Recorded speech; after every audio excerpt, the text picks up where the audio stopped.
Precaution. And sinus attack అయిన వాళ్ళు తీసుకోవాల్సిన జాగ్రత్తలు ఒక పక్కన పెడితే, సో వాళ్ళు మెడిసిన్స్ యూజ్ చేస్తూ ఉంటారు ఇన్ని మంత్స్కి ఒకసారి అని చెప్పేసి కోర్స్ మెయింటైన్ చేస్తూ ఉంటారు కదా. అసలు ట్రీట్మెంట్ ఎలా ఉంటుంది సార్? మెడిసిన్స్తోనే నయం చేసుకోవచ్చా, లేకపోతే ఆపరేషన్ దాకా వెళ్ళాలా అని చాలా మందికి డౌట్ ఉంది. ఇప్పుడు ఈ డౌట్ ఎట్లా ఒక్కొక్క పేషెంట్కి ఒక్కొక్కలా ట్రీట్మెంట్ ఉంటుంది. ఓకే.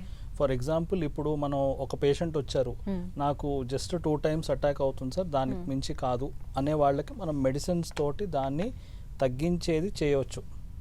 సార్ నాకు 3 ఏళ్ల ముందు నాకు సంవత్సరానికి 1-2 సార్లు వచ్చేది సార్, ఇప్పుడు నాకు ఈ 3 సంవత్సరాలు తర్వాత నుంచి ఈ సంవత్సరం అయితే 4 సార్లు వచ్చింది.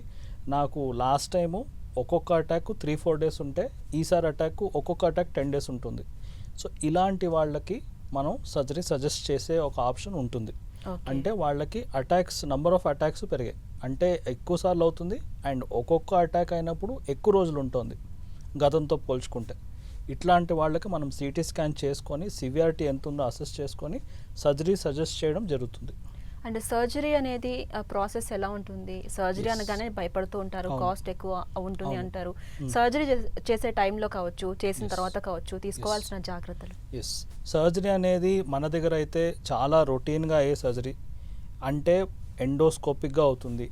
దీంట్లో మనకి సర్జరీ అంటే యూజువల్గా ముక్కు కోస్తారు, బయట నుంచి చేస్తారు, కుట్లు ఉంటాయి, ఇట్లాంటి భయాలు చాలా మంది. సర్జరీ అంటేనే ఆ భయం ఉంటుంది. సో ఎండోస్కోపిక్గా జరిగే సర్జరీకి మనకి భయపడాల్సింది ఏం లేదు, ఎందుకంటే దాంట్లో కట్టింగ్ అనేది ఏం ఉండదు. నంబర్ 1. నంబర్ 2, మనం తీసుకోవాల్సిన జాగ్రత్త ఏముంటుంది అంటే మనకి నోస్ లోపల పట్టీ అనేది పెడతాము సర్జరీ అయిన తర్వాత. ఆ పట్టీ తీసిన తర్వాత ఒక 2-3 sessions క్లీనింగ్ అనేది రావాలి.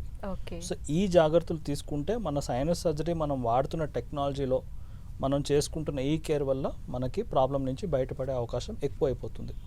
అండ్ ఈ ఒక్కసారి సర్జరీ చేసుకున్న తర్వాత కంప్లీట్గా లైఫ్లో నుంచి ఆ ప్రాబ్లమ్ రిమూవ్ చేయొచ్చు అంటారా?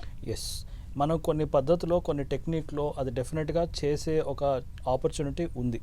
ఆ అవకాశం మనం ఎప్పుడు తీసుకోవాలంటే మనం ఏ సర్జరీ ఎవరికి ఎటువంటి టెక్నిక్తో చేస్తాము అనేది ఇంపార్టెంట్ అవుతుంది. ఇప్పుడు మనం ఒక పేషెంట్కి సర్జరీ సజెస్ట్ చేసినప్పుడు వాళ్ళకున్న సిమ్టమ్స్ ప్రకారం, లక్షణాల ప్రకారం, సిటీ స్కాన్లో ఉండే ప్రాబ్లమ్స్ ప్రకారం మనం ఏ టెక్నిక్ ఎంచుకుంటే వాళ్ళకి జీవితకాలంలో మళ్ళీ రాని విధంగా చేసే టెక్నిక్ ఎంచుకుంటే డెఫినెట్గా మనం హెల్ప్ చేయొచ్చు. దాంట్లో కొన్ని టెక్నిక్స్ వచ్చేసి నావిగేషన్ అండ్ బలూన్ సైనోప్లాస్టీ.